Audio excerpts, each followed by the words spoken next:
ক্ষমতা আছে ভোট পাবে না, কয় ভোট পাবে নির্বাচিত হইতে পারবে না। আরে ভাই, ঢাকা বিশ্ববিদ্যালয়ে আমাদের শিক্ষার্থীরা দেখিয়েছে শুধু বিশ্ববিদ্যালয় শিবিরে নির্বাচিতই হয় নাই, তারা একটা রোল মডেল সেট করে দেখিয়েছে বিশ্ববিদ্যালয় চালাতে পারে শিবির, এবার জামাত ইসলামী দেশও চালাতে পারবে। দেশবাসী বেঁধেছে জোট।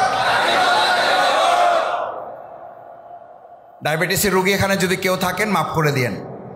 ছেলে পরীক্ষা দিয়েছে, কয় তোমার ছেলে তো পরীক্ষা দিয়েছে, লাভ হবে না। বলছে কেন? ও পাশ করবে না। পাশ করছে। বলছে পাশ করছে, চাকরি পাবে না। বলছে চাকরি তো পাইছে আলহামদুলিল্লাহ। বলছে চাকরি পাইলে কি হবে? বেতন পাবে না। বেতনও পাইছে আলহামদুলিল্লাহ। কয় বেতন পাইলে কি হবে? বরকত হবে না। এরপরে ওই লোক মিষ্টি নিয়ে গেছে বাসায়, ওই যে এই সব কাজে কি দেয়, বাধা দেয়, স্বীকার করতে চায় না। মিষ্টি নিয়ে গেছে, মিষ্টি নিয়ে যাওয়ার পর বলছে যে বললাম না বরকত হবে না, তুমি যে মিষ্টি নিয়ে আসছো, আমি তো মিষ্টি খাইতে পারি না, আমার তো ডায়াবেটিস। বলছে আমার ছেলের সমস্যা না, মেধার সমস্যা না, চাকরির সমস্যা না, টাকার সমস্যা না, সমস্যা হলো তোমার ডায়াবেটিসের সমস্যা। আমার এরকম কিছু ডায়াবেটিস মার্কার লোক রাজনীতিতে আমাদের বাংলাদেশে আসে, কয় জামাত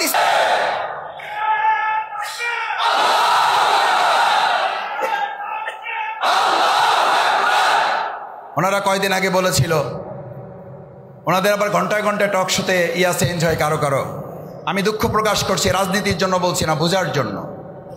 ইসলামপন্থীদের মনে করে টুপি একটা মাথায় দেশে, এরা তো কি পারবে এরা। কিছুদিন আগে তাদের বক্তৃতা ছিল যারা বাংলাদেশে ঢাকা বিশ্ববিদ্যালয় চালাবে তারা দেশ চালাবে। এই কথা বলতো না বলতো না বলতো না বলতো না যেই ঢাকা বিশ্ববিদ্যালয়ের রেজাল্ট ভালো হয়েছে কয় ঢাকা বিশ্ববিদ্যালয়ের রাজনীতিতে কোনো প্রভাব ফেলবে না। এই কথা কেউ বলে নাই তো বাংলাদেশে। আমার মন বলে আল্লাহ তাআলা যদি কবুল করেন আর আপনারা যদি চান, জামাত ইসলামী যদি দেশের সেবায় নিজেদেরকে নিয়োজিত করতে পারে, ওনারা বলবে দেশ চালাইতে পারবে না। এরপর যখন আমরা চালানো শুরু করে দেবো আল্লাহর রহমতে, আপনারা যখন সহযোগিতা করবেন, বলে চালাইতে পারলে লাভ হবে না, উন্নতি করতে পারবে না। এরপর যখন আমরা উন্নতি করা শুরু করে দেব, তখন ওনারা বলবে উন্নতি করতে পারলে আগাইতে পারবে না। এরপর যখন আমরা আগাইতে থাকবো এবং ইনশাআল্লাহ জামাত ইসলামীকে যদি আল্লাহ কবুল করে, জনগণ যদি 5টা বছর আমাদেরকে দেয়, আমরা বলছি এই বাংলাদেশকে সিঙ্গাপুর, কানাডা, আমেরিকা বানাবো না, এটাকে সোনার মদিনার আলোকে সোনার বাংলায় রূপান্তরিত করব। ভাই একটা আবদার তো করতেই পারে ইসলামপন্থীরা, ভালো মানুষগুলো যে কথা বলতে পারে।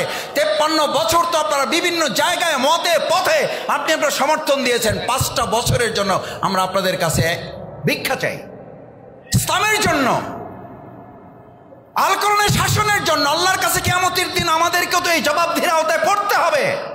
আপনার হাতে সুযোগ ছিল, আপনি এই সুযোগটা কোথায় কিভাবে কাজে লাগিয়েছেন? এই জবাবদিহির মানসিকতা নিয়ে আজকে এখানে যারা উপস্থিত হয়েছেন সম্মানিত ভাই এবং বন্ধুগণ, আমাদের দায়িত্ব হচ্ছে আমরা একটা বারের জন্য আমাদের জীবন থাকতে আমরা দেখে যেতে চাই আমাদের প্রিয় মাতৃভূমি বাংলাদেশটা আল কোরআন এবং ইসলামের আলোকে পরিচালিত হচ্ছে। চান সবাই দেখতে? চান সবাই? এই দাওয়াত